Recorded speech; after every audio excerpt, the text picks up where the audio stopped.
Welcome. Hello, everybody. We are live. Welcome to SC For It Together live stream panel. We are about to start in a few, but I want you guys right now share this live stream from Facebook, Instagram, and YouTube. Share to bring your colleagues, your friends, your family members, and fellow Democrats to view this live tonight. It's going to be a great one, and you do not want to miss it.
All right, that was an amazing intro. I am Kelli Williams, activist and philanthropist here in South Carolina, and I am so honored to be able to host this amazing event tonight with our candidates for South Carolina Democratic Party chair, first vice chair, second vice chair, and third vice chair, and they call themselves SC For It Together Power Team. Everybody give it up. I am so excited. Again, please share this on Facebook, Twitter, Instagram, as well as on YouTube. So we're going to get started with a round of introductions. I want everybody to at least take 1 minute to let the people know who you are, what you are running for specifically, and just one thing special about yourself. And we're going to start with Brandon. All right. Hey, everybody. How you doing? I'm Brandon Upson. Kelli, thank you so much for doing this with us. We all know the work that you do on the ground as a grassroots and community organizer, and I just value your contribution to our communities. Now, I'm Brandon Upson. I'm running for chair of the South Carolina Democratic Party. One thing that is unique about me, I guess, compared to the other folks, I was 19 when I went to Iraq, and I came home and was 21. So, I had my first sip of a drink in a foreign country just before I turned 21. So that is something unique about me, I guess. I guess I could have picked something better, but Hey. All right, we're going to kick it off to Mary. Hey guys, thank you, Kelli, so much for hosting us. My name is Mary Geren. I'm running for first vice chair of the South Carolina Democratic Party. I know a lot of you, but not all of you, and so I'm excited about this journey. Campaigning is not new to me. I ran for State House and Congress in 2016 and 2018, but I had forgotten just exactly how much I love it. So it's been a lot of fun reconnecting with people across the state. I am excited about this team. We have a dynamic, talented team, and Brandon is a phenomenal leader. I'm in Anderson, South Carolina now, and unique fact about me, Mr. Upson says I will be the shortest first vice chair for the South Carolina Democratic Party ever. So there you go. Not the shortest. I mean, it's shorty, but still mighty. That's what Yes, that means. ma'am. That's right. Thank you. All right, we're going to kick it over to Miss Melina. Hey everybody, my name is Melina Rodelo. I'm actually running for second vice chair from the upstate here. I am an Oconee resident. I am a mother of two, and I actually kind of helped a little bit raise my brother and sister. So I think I want to take credit for raising three soldiers. Something fun about me that people might not even realize when they look at me. Oh my goodness. I'm a daredevil. I'll go out there and kayak even if I'm not a good song swimmer. I'll be out there in ATVs and stuff in the middle of like nowhere. But I love adventure and I am a risk taker and I love everything. So, and I want to say thank you, Kelly. Thank you, Brendan, Mary, Erica, and behind the scenes, Jenny, everybody else. Just thank you very much for everything you guys do. It's great to be here. Awesome. Thank you so much. And finally, Miss Erica. Thank you. Thank you, Kelly, for hosting this. And thank you for the team as well, for everybody, showing up, because, when you plan something, you always got everybody there. When it's time to show up, it'd be like 5, 3 people. So glad the team was able to accommodate. So I am representing the Low Country. I reside in Charleston. I'm originally from North Carolina, but definitely Charleston is like my home sweet home now. Every time I leave, I'm like, all right, time to go back in my own bed. Like, it was fun, guys, but time to go back. So I am running for the third vice chair. So I am all about youth engagement, trying to do outreach and just trying to remind our youth of the possibilities about staying and just being involved on our slate. Also, so something special, I guess, about me after hearing Brandon's, I feel like I have such an easy possibility to share. So I would say something.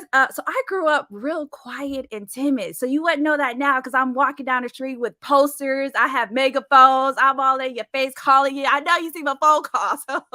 So yeah, I've definitely grown into myself. But living in this state, you gotta learn to put your shoes on and stand out. Ain't no time in this state to be quiet and timid. So a little fun fact. Love it. Love it. So thank you guys for introducing yourself. So for everybody out there, there's a purpose of this panel discussion is for you to get a little bit more knowledge and a little bit more intimate time with our candidates that's running for South Carolina Democratic Party chairs. We do invite you all to ask your own questions as well too. So just drop it in the chat. And our Jenny, she will pull the questions and we will answer those questions. If you want to have specific for somebody, if you can just put their name beside the question that you're asking, that will be great as well. So let's get into it, you guys. And please keep your answers at 1 minute if we can, so we can have time to get through all the questions that we have. So due to the current state of the South Carolina Democratic Party, why do you feel that it's time for change? And anybody can go, just be respectful of your answer of the time. Yeah. I'll start us out. At the end of the day, when we think about where our party is, right? We've lost nearly 60 Democratic incumbents over the last 3 years. We lost, nearly 30 local municipal incumbents in 2021 alone. When we put that into perspective, when Democrats lose elections, that impacts the people. It's not just us in another election cycle losing a race. That's more children going to bed hungry. That's more women waking up with less rights than they went to bed with. That's people trying to strip our history from the history books and ban books from our schools and dismantle our rights, our liberties, and our educational system. When we think about where we are as a Democratic Party, we have to remember the people that we're fighting for each and every day. So the reason why we need new leadership is because we need a new direction. The direction we've been going, doing the same thing over and over and over again, expecting a different result, is not just hurting us in campaigns, but it is hurting South Carolinians in a very intimate way. And that's why we're running, because we do not represent the status quo or the establishment. We do not represent that thing that Einstein called insanity, doing the same thing over and over again. But that's why I'm also hopeful for the future, because of this slate here. We're seeing people, come out the woodwork to support us, and they get it. So that's why we have to go, because we're fighting for these people that we see each and every day on the ground.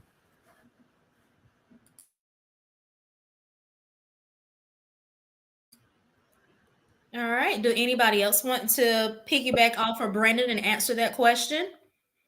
I would just like to add that it's also important to change leadership to renew the spirits of our soldiers across the state. And guys, I've talked to so many people, young, old, but they've been at this fight with South Carolina Democrats for a while.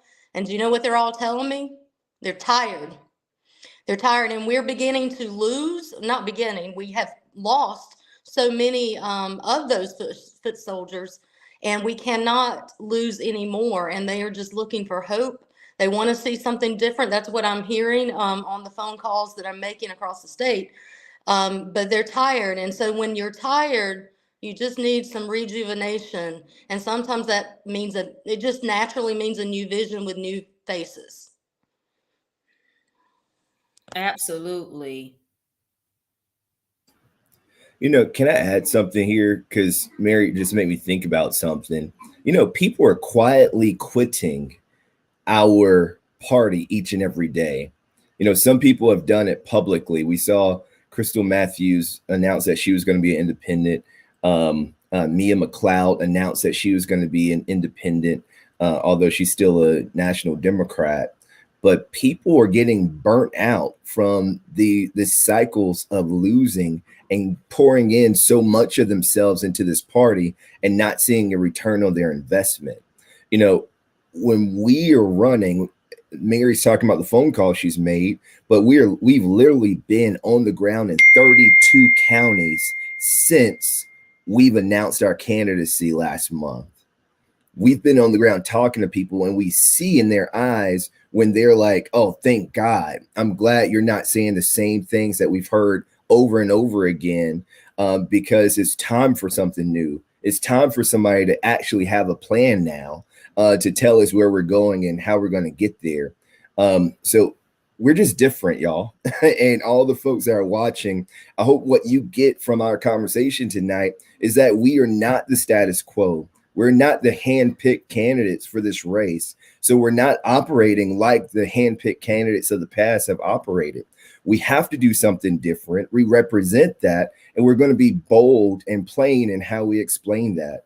And I don't want to monopolize the time, but Mary made me think about the people who have given so much to this party and just felt I just got to throw up my hands because I can't give any more. All right, so our next question we're actually going to take from the chat. And again, I encourage everyone to ask any question that you may have. So this question is from Brandon Woodward. What is your plan to break the far right supermajority in Columbia? And anyone can take this at the helm. I'll let somebody else go first. I'll hop on. So for me, I feel like it's very important to remind people because, his keywords was the far right. I feel like I definitely want to express to people, yes, we are Democrats, but our base is morals, values, and principles. You know what I'm saying? I feel like we get so caught up in the word Democrat versus Republican, but I feel like that's not as important as the alignment of our morals, values, and our ethics. Because it's the principles at the end of the day. It's like, if you're a Republican, go be a Republican, be great. If you want to be independent, go be great. The issue is, can we sit at the same table and find the same solution that works for both parties? I feel like that is the message that we are trying to relay, especially to the youth demographic.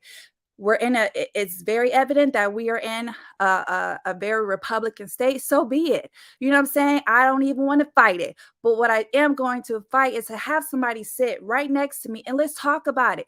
Like I said, let's create a solution, because at the end of the day, this is affecting the both of us. It ain't just affecting my household. It's affecting Charleston. It's affecting the Midlands, the upstate. Like I said, I don't care if you want to be a Republican, go be a Republican. But at the end of the day, we have to make sure that our morals and our values are always at the forefront, because these policies are affecting our constituents that we're asking to support us. They lean on us for guidance. They lean on us to have their back, because some people don't even have the courage to even want to get out their house and vote. That's how defeated they are. We got to remind them, please come out. Like, so many things are at stake, and it's the simplicity of, like, once again, just coming back to that foundation of we all need a seat at this table together. Awesome. So this next question, I want each one of you guys to take, again, a minute, because this question is very important. Everybody knowing this race is like, well, what makes them qualified to hold these positions? So my next question is, what type of grassroots organizing have you done? And I want some factual information and some statistics about your work leading up to you running for these particular positions. And we're going to start with Melina this time. You had to pick on me, Kelli. Alrighty. So first of all, what kind of grassroots? All right. So when I think about why I'm doing this and what I've done throughout, the last 20 years, I actually moved to South Carolina in the year 2000, 2001. And my actual contribution has been on a very low scale, away from actual democratic anything. It has been one-on-one with parents in my community, right? And I think that is, in a way, has shaped my actual path. I was a young mother going back to school, earning my GED, and then I went to get my associates and then my bachelor's from there. So what I've done is communicate and connect with the people around me, with the people around my community, helping those mothers, that whether they were single mothers or family structures that are just not making it, even though we're trying to pretend that we're middle class, but really we're the working poor. So I really focused on doing those things. Fast forward all these years, I have given back to my community in form of my accounting and my financial experience, working with small business development, teaching women and helping them open their businesses and run their businesses successfully, and contributing back to their communities, including my own mom, and my own family in general. So the last thing I have to say is, when we come to the point where we talk about actual grassroots to implement and to, I guess you could say, change the future of our politics. I was in Lawrence trying to help Miss Alicia, get selected for mayor, and so I think that it's important to go and knock on people's doors. I think it's important to take the time, even if it's just a day out of the weekend, to go and get out there and be of support and actually do something, create change. It starts with us. All right, Erica. Yes, so my credentials. So before I chose even to be a Democrat, I was a citizen first. Let's just start there. I was that person that saw with my own eyes what was going on in my backyard, and it prompted me to get involved in my community. I joined local organizations. I'm currently the chair of the Low Country Young Democrats. So I oversee the Charleston, Berkeley, and Dorchester. So I'm doing outreach to our young Dems to remind them, not only are we here, but we want you to be involved. We want you to know who is running in your county, instead of them just assuming that you're not going to come out and vote for them. Outside of that, I have been downtown as like a speaker for women marches, for women's rights. I've spoken as we pile downtown, with our signs and stuff. I've spoken to a large crowd. I've also done different things as far as like the Clyburn Fellowship, which gives me that foundation on what it is that entails in the role that I'm trying to do, such as be a leader. So these are just some of the many things that I have done to make sure that not only am I trying to earn your vote, I'm definitely going to show you that I can do what I'm asking you to vote for. Thank you so much, Mary.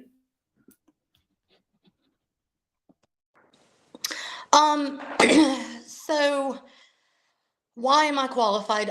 It's a combination of things, and you'll hear a lot during this campaign about institutional experience, which we all have a lot of, including myself. But I would never ask anyone to do anything I haven't done. And so my involvement with the South Carolina Democratic Party and our local chapter here in Anderson began in 2007. And I started as a volunteer, and I was a volunteer for many, many years while I was teaching college English. That was my career for 15 years. And I'm not teaching now, but I still am. Those skills are still being used with mentoring our young organizers and our candidates and that sort of thing. But I have served as a volunteer on various campaigns. I have worked for presidential campaigns down to county council, school board, but also I actually ran for office twice. And I like to say I was the proverbial lamb in the upstate. I mean, it's ruby red up here. And I have a really good record when it comes to recruiting candidates. And that is because I feel them. I see them. I know what they're going through. I've been there, and I'm not asking them to put their necks out when I haven't done the same thing. And so it's a combination of that institutional experience, but you have to have that vision and that personal connection with people as well. And that's just a gift that, God has given me, the gift of gab, the gift of whatever you want to call it, but it's really connecting to people, especially young adults. I'm so proud of our Anderson. Currently, I'm the executive director of the Anderson County Democratic Party, but I've served as first vice chair. I was the regional director for Democrats Care, which is something a lot of folks don't even know what that is anymore. But it was a service initiative started under Jamie Harrison and something that we've continued in Anderson. But I'm so proud to say in just the year and a half since I've been executive director, we've not only grown in terms of fundraising. I mean, in Anderson, we're having like some really amazing events that aren't just about, raising money. It's about community building, but we are also still very much about serving our community. And that is 24/7, even when we don't need their votes or their money.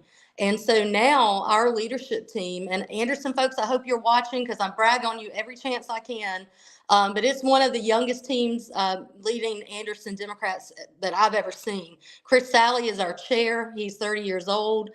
Lucy Owens is first vice.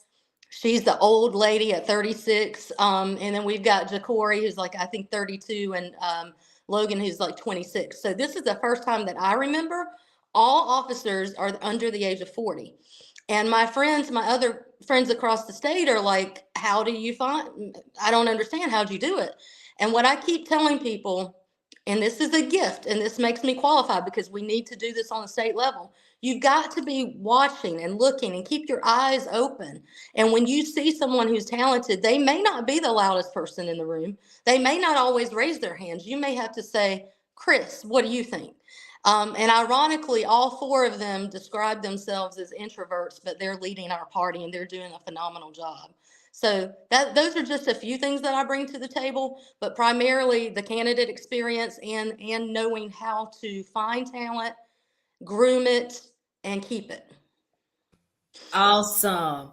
And now for the man of the hour who's running for the top of the seat.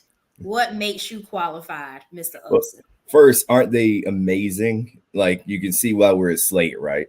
So, here's the thing. When we're talking about qualifications, when it comes to the basic bare minimum qualifications, all we need to be are registered voters in the state of South Carolina who believe in progressing the Democratic agenda. That's the first thing. So we're all qualified. But what is it going to take for us to move this party in the right direction? So I'll go back to, running the role. I had to write it down because I'd be forgetting sometimes. So, I joined the military when I was 17 years old.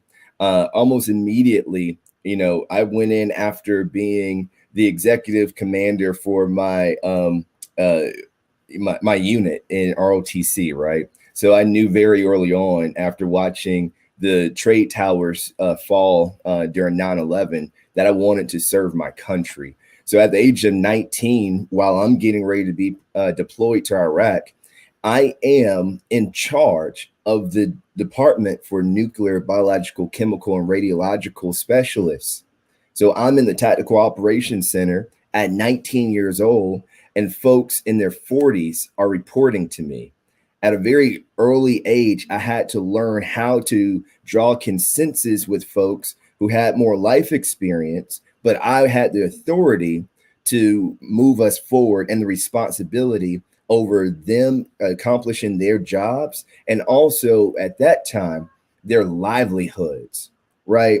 So, while I was in Iraq, I did over 100 combat missions, clearing the routes for important supply convoys. We were looking for the IEDs on the side of the road. After getting more training and I wanted to go with Special Forces, I got attached to a 3-man small kills team. We were responsible for lives, and I was part of that mission before I was 21 years old. So when we talk about what we're doing now, I see this as an evolution of my service to my country, right? So then when I come back home and I go to college, I went to the College of Charleston, I started registering college students to vote. In 2010, I registered 1,000 college students across Charleston County to vote. I go from there, and one, two, skip a few. I've worked on over 40 campaigns across the country. I've amended the state constitutions in North Carolina, Georgia, and Florida.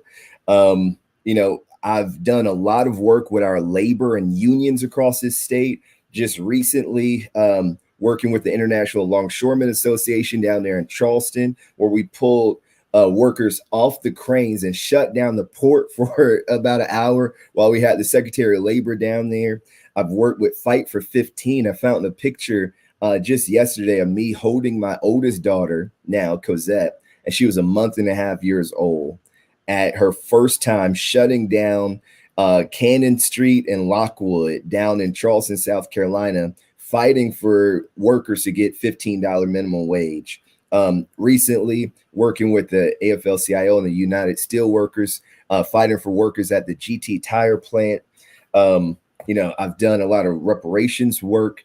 Recently, we've did organizing a reparations training because it's important for us who believe that the stain and the tragedy of slavery and Jim Crow on Black Americans need to be repaired. We also have to have that foundational understanding of how to organize people around that issue. Before then, I worked with Tom Sauer on the Need to Impeach campaign, and I believe that we did a great job at pushing our legislators to have the courage to impeach this criminal that occupied our presidency. But then if we go back before then, I skipped something. In college, I organized the first rally for Trayvon Martin. Then I drove down with friends of mine who I see they're on here watching now, and we drove up to Ferguson, Missouri. At that time, Monica had just had our daughter Cosette, and I drove to Ferguson, Missouri, and trained activists and future candidates in the basement of a church in Ferguson, Missouri, when the grand jury was getting ready to give their opinion on what was going to happen to the officer. The police, the pastors, the other activists were terrified for our well-being and wanted us to leave. My friends wanted me to leave and get back home to my fiance at the time and daughter. But even my wife told me to stay to do the job that I was there to do. And I was prepare those folks to fight for their rights. When we talk about this work, this grassroots work, I am not no stranger to this. I brought my soldiering, my boots, my uniform. It may look like a suit and tie, but I promise you, Staff Sergeant Upson shows up every single time. And I won't back down for the people that I'm here to serve. This is a calling, y'all. And for y'all watching this, this is not a game. Just like we fought for the lives for Americans in Iraq, we're fighting for the lives of South Carolinians in this party. So when we get to talking about this qualification thing, I'm okay with running a role because we've been here doing the work and we're not going to stop. Sorry, Kelli. Oh, you're perfectly fine. So this next question, I believe, is going to be very important to all of the county party chairs and chapters across the state. I know I'm from Marion County, and really wanting the support and the adequate support and resources brought to our county from the state party as a whole. So what are some things that you're going to ensure that each county not only has the adequate support, but also the resources to properly run their individual parties across the state well? Yeah, Mary, I want Mary to start with this because not only is Mary a phenomenal fundraiser, but she's the executive director of a county now that has blossomed under her leadership. So I want her to start, and I'll piggyback off of that. And then Erica and Melina, y'all can go. Well, first, Kelli, thank you for that question because it is at the heart of what we're trying to do. Our county parties, our leaders, so many of them, I had one of our most successful small county party chairs apologize to me today because she didn't recruit better. I was like, oh, no. So somehow they're feeling like all of that burden is on their shoulders. And I understand that living in a small county, in Anderson, we've got to, number one, communicate better with our county parties. That is a big deal. And you would think it goes without saying in the 21st century, but I can tell you that a lot of us are flying by the seat of our pants. And it's not just me. I'm talking to people across the state and they're like, I didn't know that. Did you know that? I didn't know that. Oh my gosh, there's a meeting tomorrow and it's executive committee and it's a big deal. So we can do better with our communication and we can make things easier for all 46 counties. One of the things that my team really gets frustrated about is, we're over 2 hours away from Columbia, and simple things like chair meetings, executive committee meetings, whatever are not they're not offered as a hybrid option. It's in Columbia, you get there or you don't.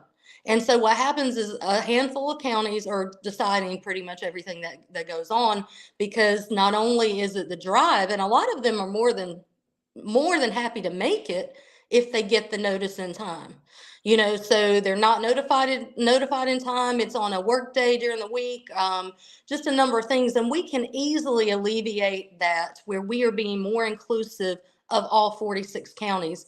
And something else that Brandon and I have talked about for a number of years now is this idea of regional offices or directors, whatever that looks like exactly, we aren't sure, but we do know that we need to have a support system for our counties in each region of the country.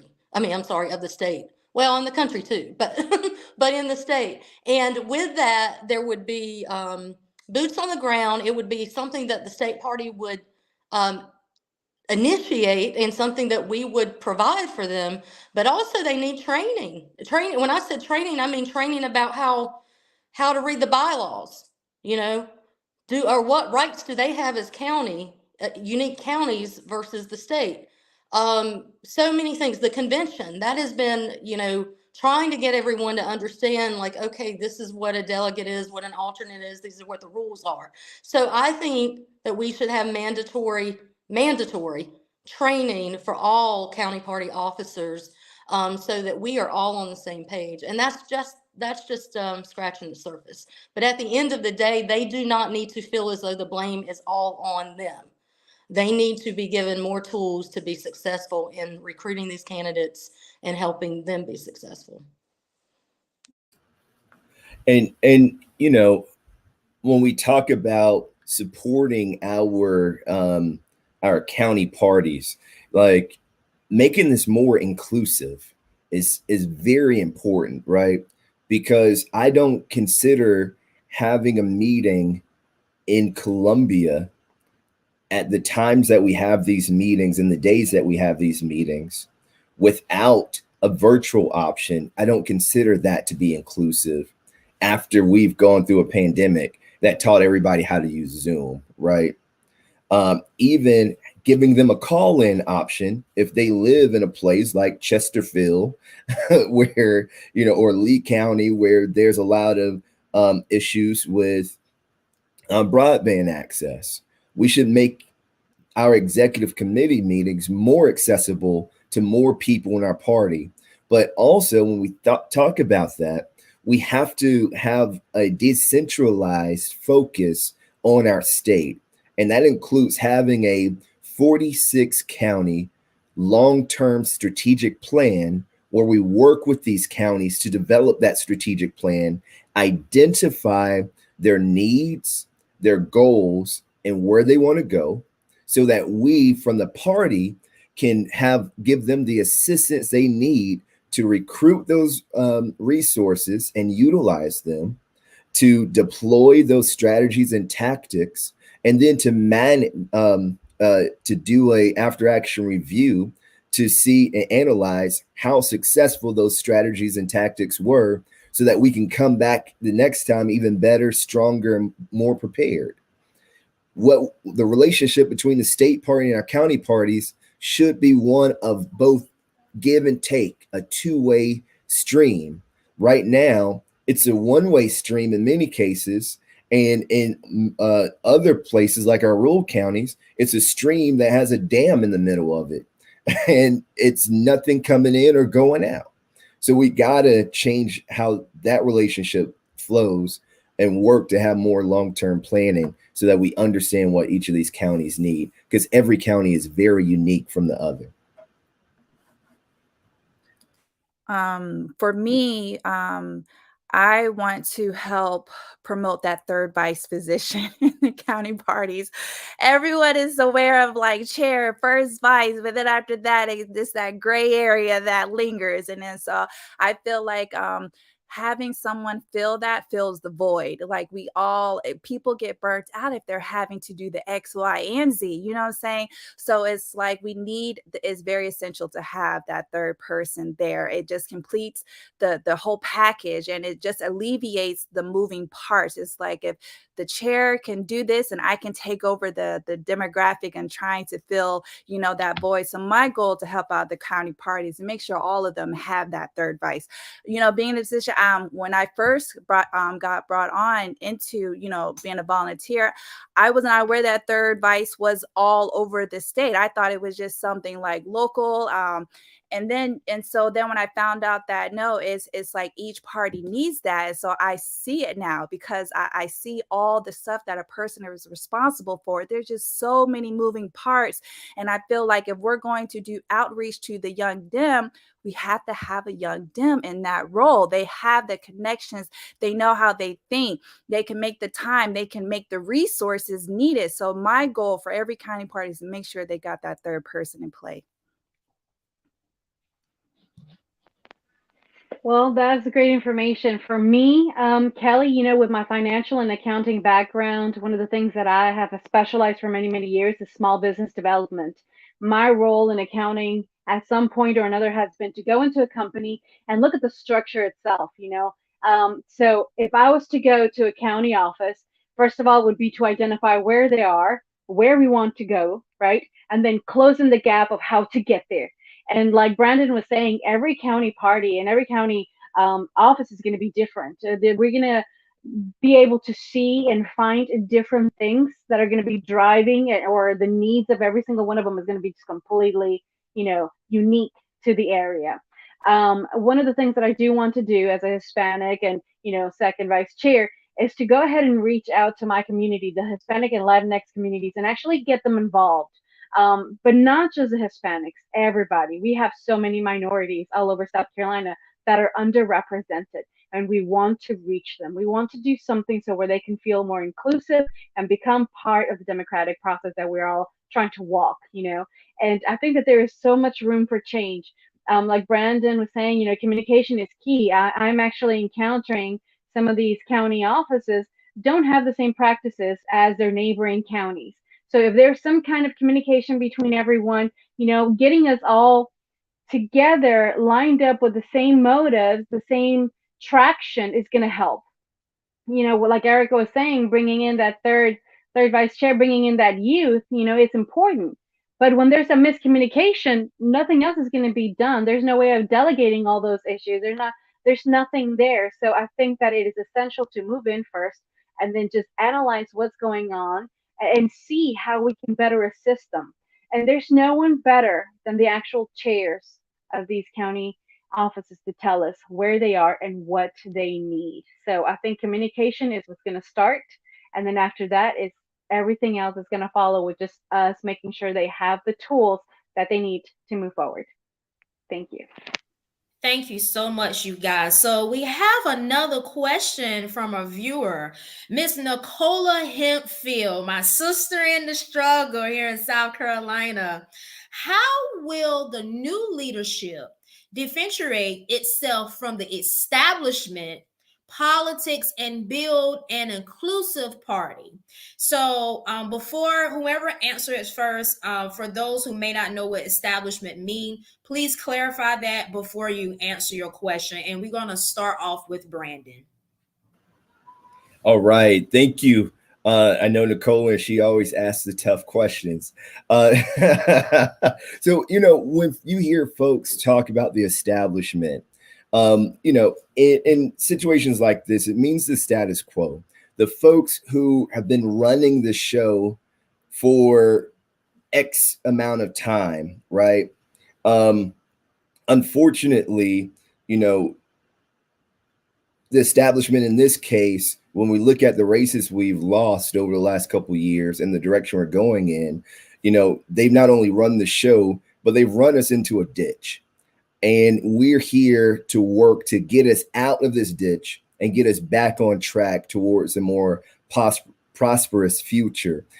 One of the things that we can do in this, speaking to Nicola's point about how do we differentiate ourselves, if you look at our slate, the four of us, we're not the same person. We come from different backgrounds. We have different experiences. We've literally surrounded ourselves with intellectual diversity as well. So we don't have that phenomenon called groupthink. We're not all thinking alike. We push back on one another often. And many times when you see an organization that has gotten into a rut and has not gotten out of that rut, it's because no one in the leadership has been willing to say, hey, stop, pump the brakes, y'all. We're going in the wrong direction. We're doing something wrong, and challenge the conventional thinking of that group.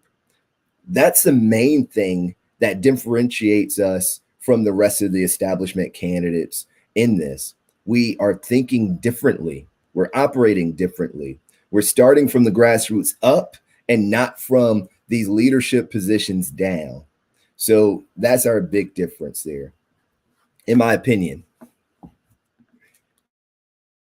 Okay, great. Thank you so very much. So we have another question from Gary. If we can pull his question up. So we have Mr. Gary Votor. When I ran, I felt totally unsupported by the SCDP.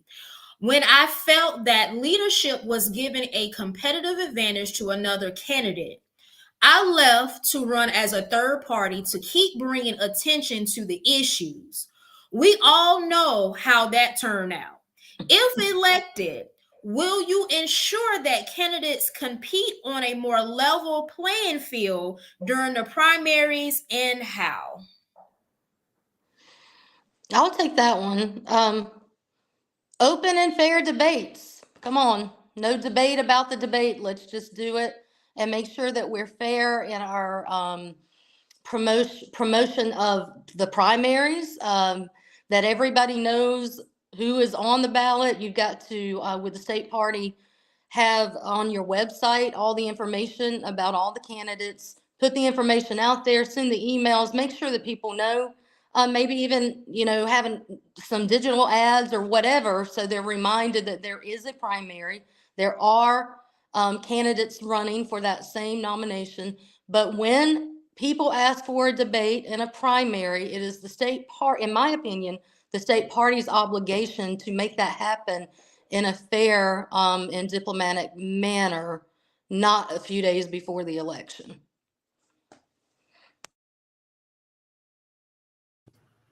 You know, I 100% agree with Mary. You know, I've been around the block a while. I've been in this for 13 years now, and I've worked in other states. Other states have made sure that state parties have made sure that they adequately communicate with the candidates what to expect from the state Democratic Party. I think that we have failed in doing that because we have not adequately briefed our candidates about what to expect from us. Some candidates don't know what to expect, you know? So you go in as a candidate saying, well, I need money. State party, aren't you going to give me money? And the state party says no. They say, well, I need an email list. State party, you're going to give me an email list? The state party says no. And then you say, state party, I need a list of people to call. Can you give me that? They'll say, well, if you pay me something, you know, if you pay this fee to get it. And you're like, wait, what? I'm on the ballot to fight for you, and you're charging me to have access to a list of voters I need to get in contact with to win this election. I don't get it. Just communications is key, right?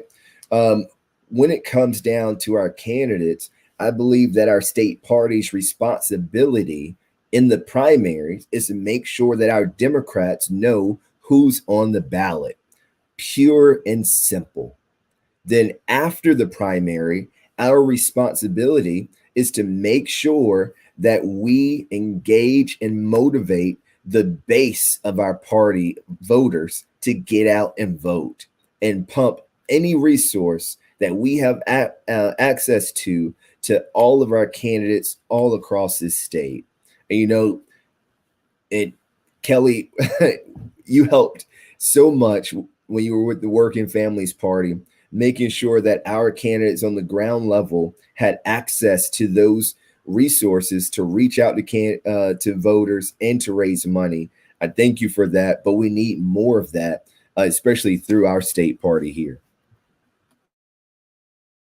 Absolutely. That is so important. And that brings me to my next question. 2024 is right around the corner.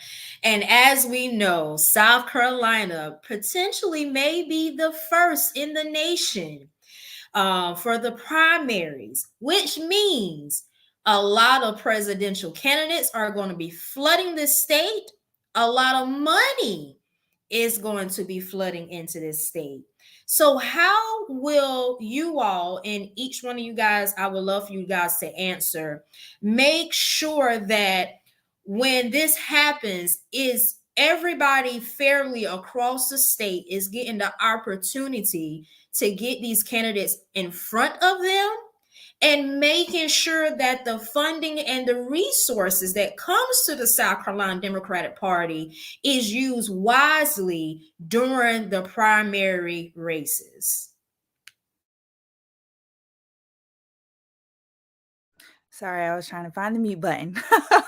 Okay, so for me, I am like ecstatic that that we are first, because there's gonna be so many young people assisting with so many different campaigns. So this is like this is just perfect for me, and I feel like that is the resource. Like anybody that I have heard that is helping out on a campaign, I am definitely going to make sure that they know, you know, once this is over, we still here. Like we still got as he says, a 5-year plan, a whole agenda, a list that we are trying to check off. And even though that this is the year, we still got other things outside of this. So as the resources are coming in, and as the young Dems are volunteering on different campaigns, I'm definitely going to make sure that I am active and present in any and all decisions and questions. That I want to make sure that it's about retaining them. Like once this is all said and done, we still need you here.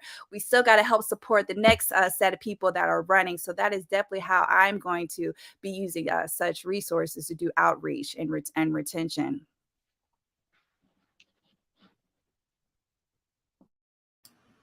And this is a great opportunity for us. Anytime you're on the front of the schedule during these presidential primaries, that's an opportunity to build your party, and not just build it wide, but build it deep. One of the things that we notice cycle after cycle here in South Carolina is that we have a great campaign cycle. We get young people trained up, and then after the cycle, where do they go? They go somewhere else. And then the next cycle, we have to rebuild.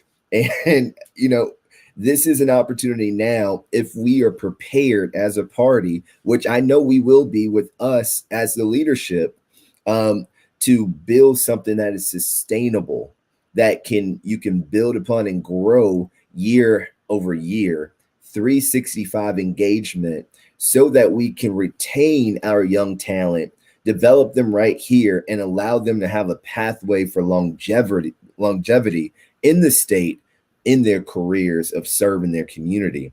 This is a huge opportunity for us, and we cannot understate it. We have to see this for what it is. This is game changing, not just for us politically, but for our minority vendors in the state, for our rural counties across this state. This is an opportunity for all of us to build for longevity. So we gotta be prepared for it, though. If I may, when we talk about South Carolina being first in the nation, I feel like before we even think about how great everything is going to be, like Brandon was saying, we've got to build that infrastructure. We've got to get that, boots on the ground, training the young people, to get out there and knocking on people's doors. We have an opportunity, like he said, just to train all these people, right? Because without that, they may be here, but where is our vote? Where is that Democratic vote, right? But for me, as a financial accountant, as a second vice chair, I'm thinking about operational and financial restructuring that has to be done before we get there.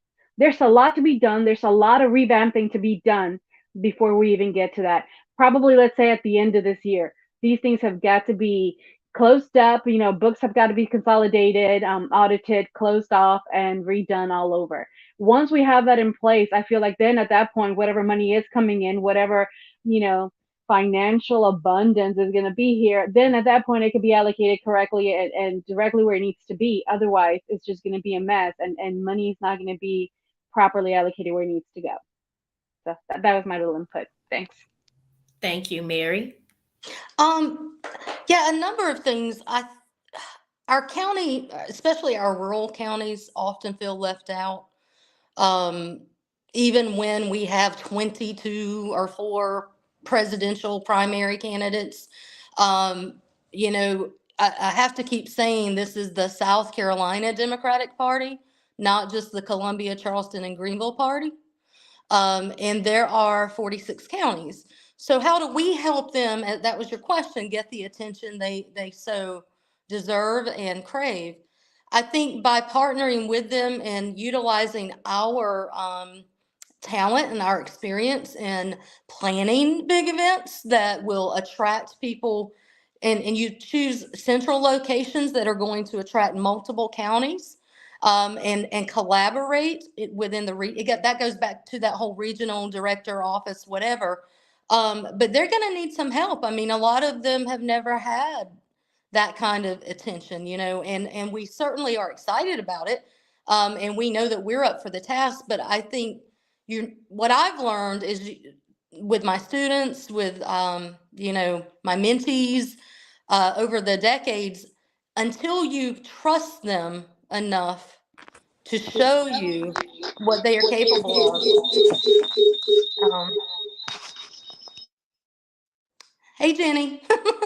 To show them what you're capable of, or what they are capable of, and the talent that they have, they're not going to realize it, and they're not going to be as confident. So we've got to definitely help them with those meetings and planning those big events, and use all the resources and connections that we have, which I know the 4 of us have all kinds of connections, and those are local, and that goes all the way to national, to encourage these candidates to, hey, why don't you go take a look at Pickens County? Look, they've been doing some great things there.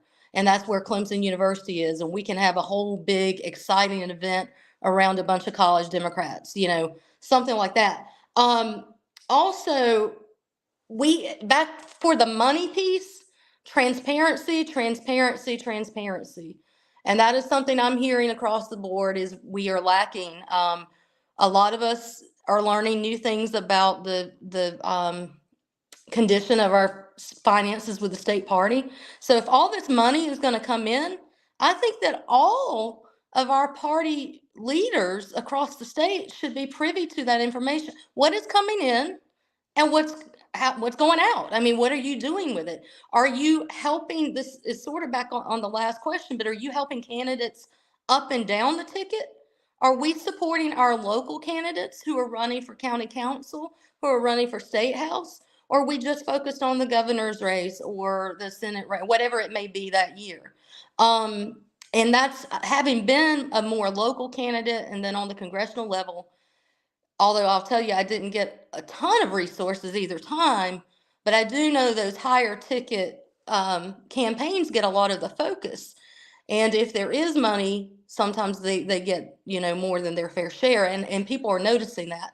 So we need to, that's why I'm so glad Melina's on this ticket, because we've got to do an audit. She said that the other day. We need to audit everything, see what in the heck is going on.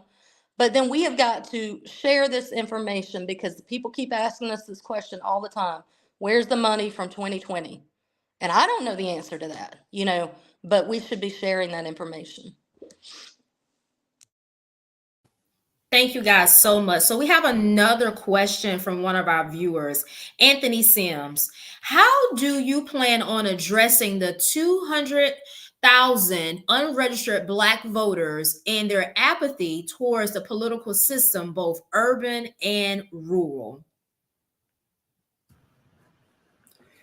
Well, and I've been looking at the the chat feed here with all the comments, and I've noticed a lot of folks have been talking about and asking questions about voter registration in our state.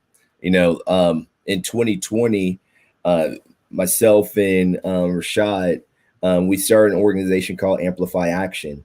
Since 2020, we've registered over 200,000 young Black voters across the South. And since 2020, we've mobilized over 1 million of them to go out and vote. And when I say across the South, I'm not talking about just South Carolina, but we've worked in Tennessee, North Carolina, Georgia, Alabama, and Florida, and a little piece of Texas last year, and a little bit here in South Carolina as well. I know, folks ask sometimes, well, why don't y'all do more in South Carolina? We want to do more in South Carolina, but we have to make the ground fertile here for people to want to invest in it. We did have an organization or a program that was launched by our state party called Register 46. I know at least $150,000 went into it. I believe they registered about 5,000 people per their last email that they sent out. But there's also an organization called 46 Hope Road that launched before Register 46. And I'm not sure how many they registered, but at the end of the day, last year, we only had about 17,000 likely Democrats registered to vote here in South Carolina. But we had 98,000 likely Republicans register in the state here. That's an 8-to-1 registration gap. Now, when we talk about registering voters, we also have to talk about mobilizing voters to get out and vote. And what we've done in Amplify Action, we've focused on filling that gap.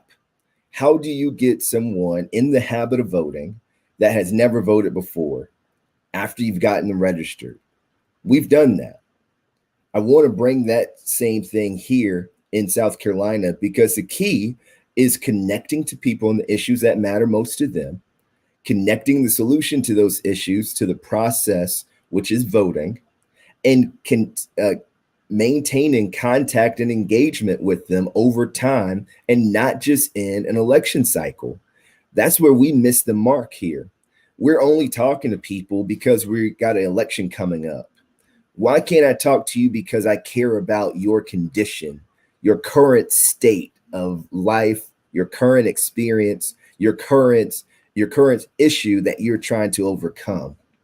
If what's the quote? Nobody cares how much what you say until they know how much you care. You know, people have to know that we care genuinely about them, about their children, their families, their well-being, their livelihood. We're not doing a great job at that right now. So when we get into these rural communities, we have to connect with them on what matters most to them and then move them forward into that process of voting and voting habitually. But we can't afford to spend money and waste money on programs that don't even hit the mark, and then don't even turn out the people that they did register to vote.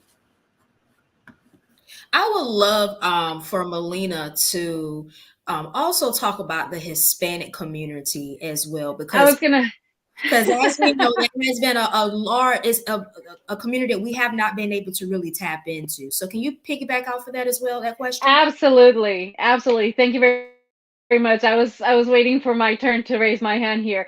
What I see is really an untapped potential. You know, South Carolina is a vast, oh my goodness, a place where we have different minorities, right?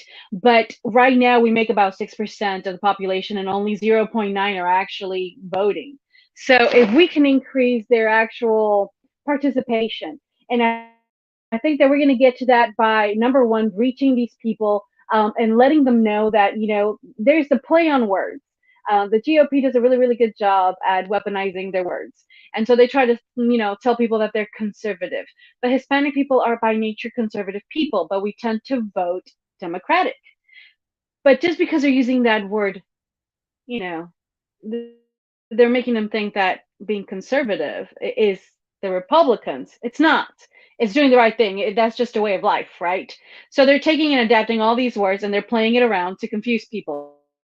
But I think that people need to realize the power of their vote. They need to realize that it is so very important, and even one vote matters. Because imagine if you take 50 people and they all have the same thought that it's only one vote, it really doesn't matter. And then you multiply that again and again and again, you know? They need to realize that they are important. They need to realize that they have a way of engaging, okay? And I think it comes a lot with education and just giving them, I go back to this, giving them a safe place to identify with being a Democrat and knowing that they matter and that they do have the power to make an impact right along with everybody else. Thank you so much, Mary. I just had one quick word. I like words. A former English teacher. Hope, hope, hope. Y'all, it's simple. You remember Obama and Hillary, and I'll have to be transparent here. I was Team Hillary at the beginning, and I remember when Barack Obama really started competing. There's all this talk about hope versus fear, and that hope is going to win in the long run. We need to give these folks a reason to vote. And that really starts with winning something. I don't care if it's dog catcher. I'm telling you, we've got to go down to the bottom, build our benches, start showing that we are winners, that their vote does matter, and also find them where they are. You can't expect them to come to you. And I know what, and I've heard a lot of our leaders, and this is no disrespect to them, they're like, we did that. We've gone to them. We found them. We've registered and they still didn't show up. Persistence, you know, but really at the end of the day, they have to have some kind of hope in the candidates that are running, but also in the party that is running the show. And until we change, as Brandon said, the direction we're going in, it is a hard product to sell. It really is. And so I'm here to tell you the good news. SC4 together brings hope, because for the reasons that a lot of people criticize us for, we are not your everyday campaign. I've had so many people ask me about the Slate. Well, oh, Slate's not a thing. Y'all just made that up. I said, it's a thing now, and we believe in what we're doing. And the thing is, if you don't do something differently, people aren't going to have any hope or faith in whatever you're trying to sell them. And we've got to get beyond this defeatist definition of who we are as South Carolina Democrats.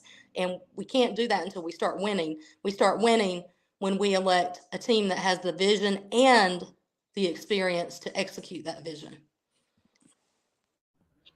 May, Melina. everybody, I'm sorry. I just want to say something. I really want to just take a moment and just talk directly to the Hispanic people. Necesitamos la verdad que se involucren, que se informen, que sepan lo que está pasando en sus comunidades locales, que se fijen exactamente quién está peleando por ustedes en Sur Carolina y que de veras se sientan seguros y orgullosos de ser demócratas. Necesitamos su involucramiento y pues aquí estamos para servirles a todos. All right, that's pretty much it. Thank you.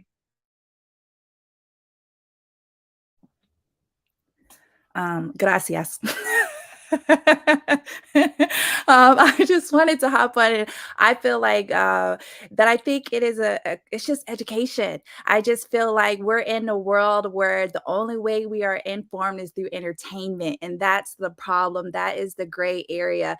We have to be educated. We can't wait for a viral incident to happen for us to be in the loop, be in the know. And I feel like if we can listen, I'd be at my desk at work. I'd be like, y'all got a second? Like, it ain't HR related. So, I just got to let them know that it's nothing work related. But I just got to tell y'all something. It's just something like that. I'd be sitting right at my desk.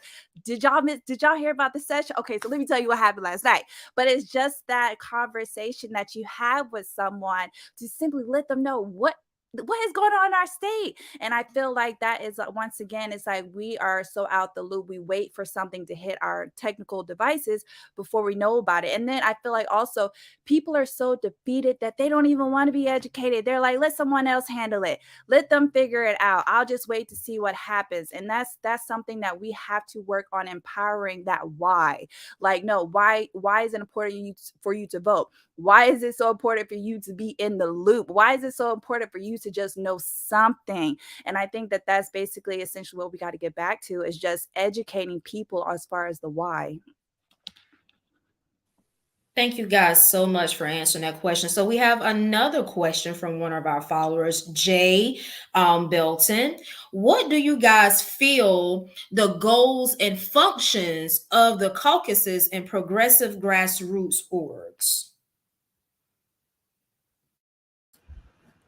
So I'll start with the caucuses.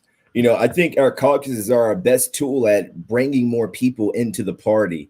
When I started with the Black Caucus, we only had about 50 people on the list. And now we got over 250 active members and over 900 people that signed up to join our South Carolina Democratic Party's Black Caucus. In addition to them being the gateway to bring people in, they're also the ones that are connecting with people on the issues, like young folks that don't think or don't want to be labeled as Democrats. They will connect with other young people in an entertaining situation or whatever, or an issue that's important to them. Maybe it's, healthcare, education, the autonomy on their own body. They don't want to be shot and killed by police officers. Maybe they start there, reparations. And then before you know it, they're working with us on this issue, and they are advancing the Democratic agenda. I think that's the role of these caucuses. And then, like we did last year, these progressive orgs are the life butter of what we have here, because they build an instant capacity and help us become stronger. It's like the five fingers of a fist. We can't do this alone, but when we do it together, we're much more stronger for it. And I'll land right there because I know everybody else has something. I would just like to address the grassroots organizations. We can look to our friend and our hero, Stacey Abrams, and just take note that the work that resulted in Georgia flipping and us ultimately flipping the Senate didn't happen overnight, but it wasn't just the work of the Georgia Democratic Party. What she understood was there are a lot of organizations out here. Amplify Action is one, but Planned Parenthood, we can name a whole ton of them, where we have the same goals. We all want the same things. And we even do this in Anderson now, don't get me wrong, some nonprofits don't want to do one thing with a political party, or they say they don't until you see them at the GOP event of the year or whatever. But most of them, if they really are passionate about their mission to feed the hungry, whatever it may be, they're open to working with anyone to make that happen. And so what that does, and that kind of goes back to that Democrats Care initiative that I talked about, that our state parties really needs to make a big focus, have that as a primary focus again. Because once our community sees us partnering with these credible organizations and we're all collectively, solving problems and getting positive results, then they're going to trust Democrats more, And again, we've done that. That's who we are. We're servants. But let's partner with United Way when we can, if they're open to it, or any other progressive group, Moms Demand Action. And like I said, in numbers is power, and it's going to take us all collectively working together to make the change that we know we can make in the state. And I know that I grew up in Northeast Georgia, y'all, and I mean, I never thought that Georgia would become. It is not blue. I can promise you that, but it's getting there. It's purplish, I guess. But it is getting there, and that Brandon and I actually worked together on Senator Warnock's first runoff in 21, and we're on the ground there in Atlanta, and it was so inspiring to see that happen. If it can happen there, it can happen here, but it's going to take a lot of work and a lot of people coming together for a like cause.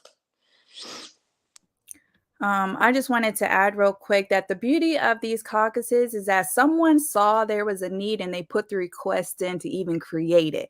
All these caucuses came from someone who was like, do we have a single mothers group? Is there a Black caucus? Like, someone saw the need in the community and they presented it to even form it. And I believe that is essentially the idea of collaborating with these non-profit organizations, because at the end of the day, it's a need and it's a service that we're providing to the community. So I do want to encourage people definitely that this is something that is tangible. It's something that we could absolutely do. And even so much as to encourage that idea. Because at the end, it takes a village. We get burnt out. If it's more hands, more ideas, that's the goal. Like, let's take this South Carolina forward together. Okay. That's right. And I do have to say, about the caucuses, I am the treasurer for the Hispanic caucus. And one of the things that I see now is that even though we've been trying so hard, it still hasn't grown like the Black caucus has. So it is my hope that in the next year and a half, I also have the same kind of success that Brandon has, and that the Hispanic caucus grows also, in participation and in members. But I think, Erica was saying, that someone did find a need for these organizations, these clubs, whatever you want to call them. People need to have someone like them, like-minded people that they can rely on and connect with, without making it like severely political and them thinking that, oh, this is just, it's too much, I can't handle that. But once they feel heard, once they feel seen, because we actually do care for one another, I think that is a great introduction for them to actually get involved. So I am all for it. I love it. I love the idea, and there's a lot of room to grow. That's pretty good. Awesome. This has been a phenomenal conversation on tonight. I am just that's full, just knowing that you guys actually have a plan, knowing where your hearts are really at, and you being able to answer the concerned questions that our followers have had on tonight. So I want each of you to leave one final thought to the South Carolina Democratic Party and its delegates, as well as is really letting them know how they can get in, help and get involved, and also really kind of address where we currently are at with the state norm, the current budget, and how we're going to revamp that as well. And we will start off with Erica, then Melina, then Mary, and then Brandon final. So I just want to say in closing that I just want to remind everyone watching that the power is within us.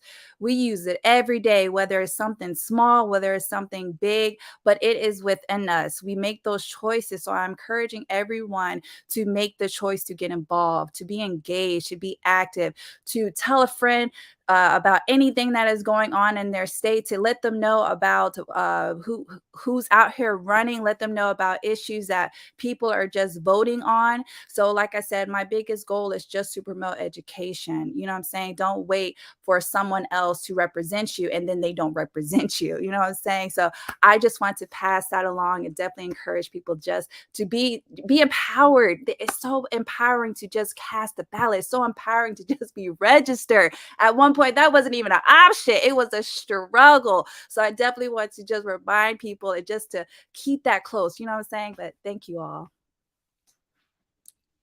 I am excited. I hope I don't forget what I want to say. Well, first of all, I just want to address that. Thank you, Brandon. Thank you, Mary. Thank you, Erica. Thank you guys for thinking forward together. I want to say that thanks to Brandon, I have the potential to be the first Hispanic and Latinx person in the history of the SCDP to hold a state position. All right. Never before has someone ever even invited us to the table. And now we have representation. We have a voice. The Hispanic and Latinos have a voice. And that is just amazing. So I'm going to honor that and do the best, do right by everyone. Secondly, I want to say that with my financial and accounting experience, I aim to go ahead and use that. Coming in and working with the SCDP, I hope to be able to negotiate and just bring down the debt. We currently have about $150,000 in debt. I think that the operating account last time I saw it was about 50-something thousand dollars. So there's definitely room for improvement, transparency, and a lot of good strategic planning. And thank goodness that I have my experience to back me up. There has to be a lot of work, a lot of transparency coming up. So I look forward to doing that. And lastly, I want to say, I want to tell people that there is a hero inside each and every single one of us. We are regular people. We just step up and do the right thing. And I just want to say that you guys can also be involved.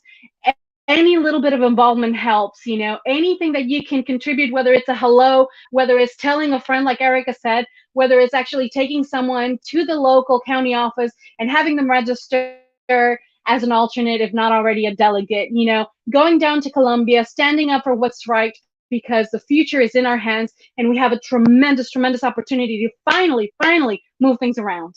So we're counting on you guys. We're here for you. Thank you. Amen. I just want to say, all four of us, we see you, we hear you. And I have transparently shared that, this is something we didn't make a final decision until a month ago, whenever we announced, but something that Brandon and I have been really praying about, studying, researching, and Lord knows he's one of the smartest people I've ever known and knows all these numbers, but it's been a work in progress for a year. And we've been listening to you. We see you, and we are hearing what you're asking to be done in the party. And so I am asking you, South Carolina Democrats, delegates, put your money where your mouth is. This is your opportunity for that change you have been telling us you are craving. This is your opportunity, and I promise you, we are not in this for any position, power, or politics. and I've had a couple people ask me, Mary, what you going to run for if Brandon doesn't win? Are you okay with being second vice? Nope. It's a package deal. And the reason I say that is because I know that he is the only candidate for chair in this race currently who is the change agent we need and who has the record to implement that change. So put your money where your mouth is. And finally, I have to end on my big tent revival metaphor that is something that came to me when I was reading over the platform, which you should definitely check out on sctogetherforward.com.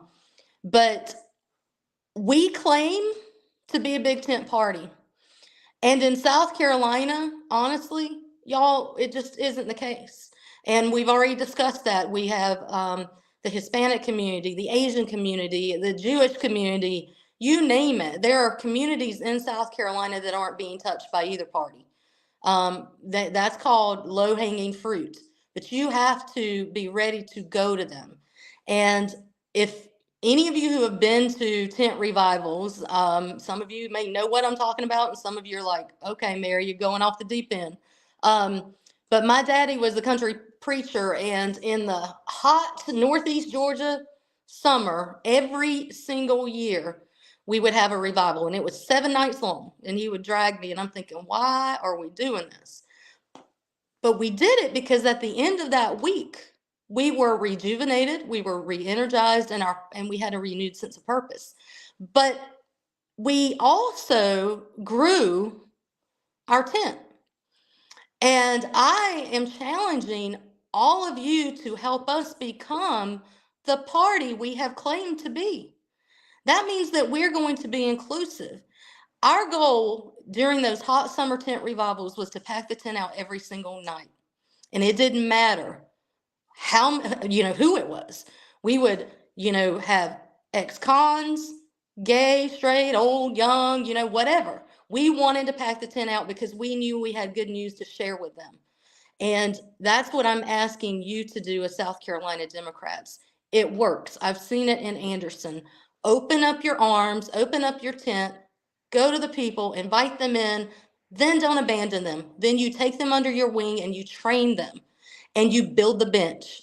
And then when it's time for you to move on, that's okay, because you've done the good work and you've done your job. So I think it's time for a big tent revival in the South Carolina Democratic Party. And I tell y'all, I'm scrappy and I'm here for it. And this is, again, not about a position. As Brandon said before, it's not a game.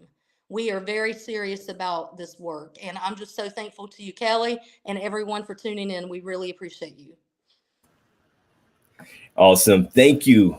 Thank y'all. I could not think of anyone else I want to do this with other than this amazing group here.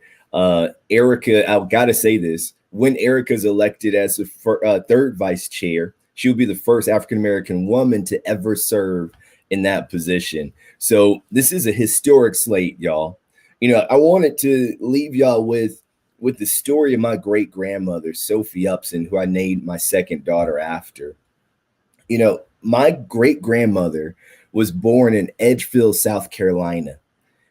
When she passed away in 2002, she was 85 years old. She told me stories about after her mom died when she was 6 years old, her aunt and her grandmother came together and helped raise her because her father was blinded by the KKK in Edgefield. Her grandmother was a former slave in Edgefield. They were sharecropping on the same soil that her grandmother was enslaved on. My great-grandmother shared stories about her dad having to walk, if anybody knows where Edgefield is, in accordance to in line with Aiken, it's a 45-minute drive from Edgefield to Aiken. He could not sell the produce that he was growing in Edgefield to people in Edgefield. He had to literally walk from Edgefield to Aiken and then back. And this was a man who was legally blind. My great grandmother, saw folks who believed that they could not be anything more than what they were at that point in time because of the conditions that had entrapped them. But she had the audacity to take her little 5-foot self from Edgefield and move to Aiken, what they call the big city, and prove them wrong.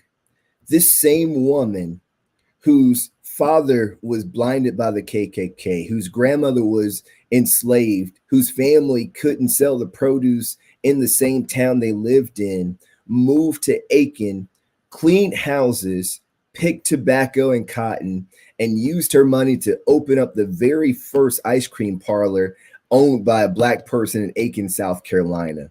She then took her little 5-foot self to Horry Street in Aiken and became the first Black woman on the block to buy and own her own house, and then became the first Black woman to have her own automobile. My grandmother, by example, taught me what it's like to live unapologetically, how to not let the statistics and the circumstances that surround you to define you or limit you. And she let me know that as long as you have faith in yourself, there's nothing on this earth that can stop you. And the message that I want to share with everybody who's watching tonight is that I hope that you have faith in us and in yourself, because together we are not just keeping hope alive, but we are letting everyone in this state know that help is on the way, because we are here as this slate that's running to lead the Democratic Party of South Carolina. We are leading with the values and the stories and the DNA of people like Sophie Upson, women who raised the bar, broke the mold, and poured themselves into us. Everything we need to be successful is already here, y'all. We just have to have the courage to stand and vote on April 29th at the state convention, because we know that is now the time for us to go in a new direction. Is now the time for us to take a new path and chart a new course that includes everyone and not just a handpicked few. The work that we need to do to ensure that my 3 children, Cosette, Sophie, and Patrick, have autonomy over their bodies. They can be safe in the streets and in their classrooms. They can see themselves running for office, and my daughters one day being governor of a state like South Carolina. It starts with us right now. On April 29th, we're going to make a generational decision. We are going to make a decision that is going to impact our state for the next 25 years. And 2 choices. We can keep going the way we're going, or we can choose a better route. And I implore you to come with us, to join our campaign, the Forward Together campaign, and let's chart this new course together. There's hope here. There's faith here. There's God here. There's righteousness here. There's honesty and transparency here. We can do this, y'all. If you go to our website, scforwardtogether.com, you can sign up to join our movement, because that's what this is. This is a movement of, for, and by the people, from the grassroots up. We need your help. You can also become a delegate by reaching out to your county party and saying, I want to go to the state convention. Send me there. Y'all, I don't know if y'all are fired up about what's in front of us, but I am not just fired up and ready to go, but I'm fired up and ready to win. So let's win this thing together. Thank y'all from the bottom of my heart, everyone who's watching, Erica, Melina, Mary, Kelly, and y'all don't see her, but Jenny is on the back controlling all the things. Thank you so much, y'all. I feel honored and blessed for this moment and this opportunity. I love y'all from the bottom of my heart, because if I did not love y'all and what we do, I would not be here. Thank y'all for giving me this opportunity. Thank you guys. And on that note, what are we going to say on Miley? We're fired up. Ready to win. Ready to win. Let's go. Thank you guys. I hope you guys have a beautiful night. Bye, y'all. Thank you. See y'all later. Thank you. Yeah. Go Bye. vote. Bye.